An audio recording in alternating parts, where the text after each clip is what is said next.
আমি নর্মালি এইভাবে ইন্টু করি না, কিন্তু এখন ঝুলছি একটা গুহার 100 ফুট নিচে। মাটির নিচে 5 কিলোমিটার জুড়ে বিস্তৃত আছে।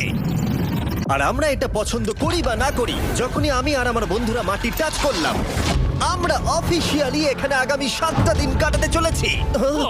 বাবারে, এটা আমার জীবনে করা সবথেকে ভয়ঙ্কর জিনিস। প্রথমত, আমাদের এখন এখান থেকে অনেকটা দূরে যেতে হবে। কেন? যদি ঝড় বৃষ্টি হয় তাহলে এই পুরো জায়গাটা জলে ভরে যেতে পারে, আর সমুদ্রের মতো ঢেউ এসে সবাইকে ভাসিয়ে নিয়ে যেতে পারে। সেই জন্য আমাদের আরো ভিতরে যেতে হবে একটা বেস ক্যাম্প বানানোর জন্য। ভাই এটা পুরো পাগলাম। এটা একটা অন্য জগৎ মনে হচ্ছে। এই কেভ এন্ট্রান্সটা হয়তো দেখতে সুন্দর, কিন্তু দেখে যা মনে হচ্ছে আসলে তা নয়। আর আমরা হয়তো জানি না যে আগামী 7টা দিন আমাদের জীবনের সব থেকে কঠিন সময় হতে চলেছে।